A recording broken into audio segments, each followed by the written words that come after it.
La parole est à notre collègue Éric Bocquet pour le groupe communiste, républicain, citoyen, écologiste Kanaki.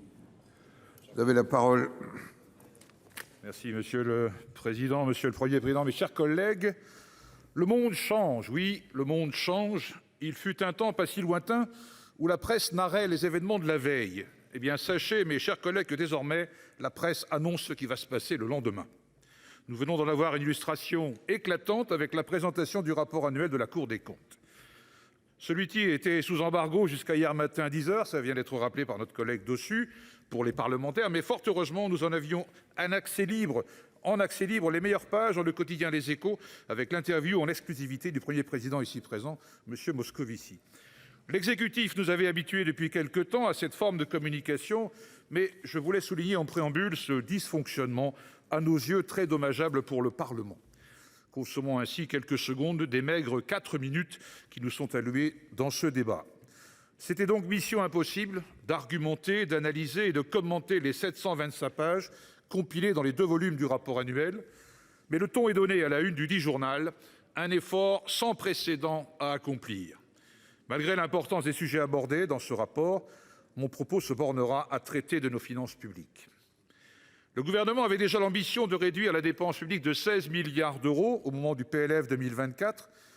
Des décrets d'urgence viennent de tomber avec un rabot de 10 milliards. Monsieur le maire nous dit que le plus dur est devant nous. Et cette fois-ci, la Cour des comptes évalue à 50 milliards d'euros les économies à réaliser sur la période 2025-2027. N'en jetez plus, la Cour est pleine.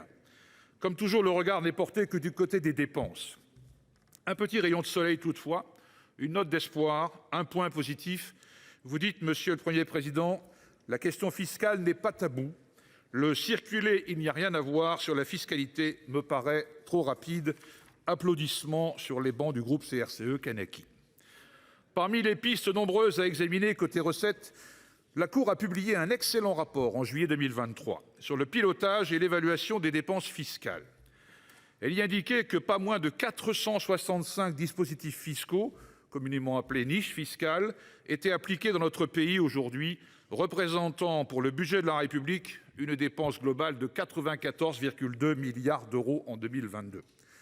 Dans son commentaire, la Cour indiquait, je vous cite, « Aucune évaluation sur les 11 prévus dans le programme de travail pour 2022 n'a été réalisée.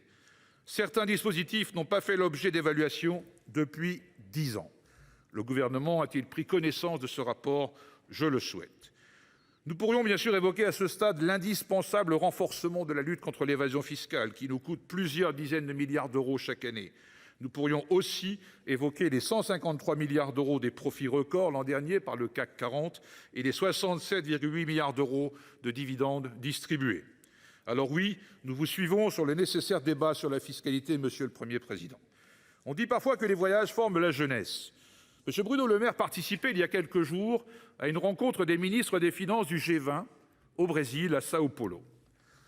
Si M. Le Maire est arc-bouté sur son dogme « pas d'impôts nouveaux ici en France », là-bas au Brésil, notre ministre a fait cette déclaration. Nous voulons que l'Europe porte cette idée de taxation minimale des individus et la France sera en pointe sur ces sujets. Fin de citation. M. Bruno Le Maire serait-il devenu le Dr Jekyll et Mr Hyde de la fiscalité ? Entre avril 2022 et avril 2023, le nombre de milliardaires a augmenté de 7%. Ils sont aujourd'hui au nombre de 2544 dans le monde, selon la banque suisse UBS. Leur fortune cumulée atteint le chiffre astronomique de 13 000 milliards de dollars. Nous savons un peu mieux où faire porter l'effort sans précédent. Je vous remercie.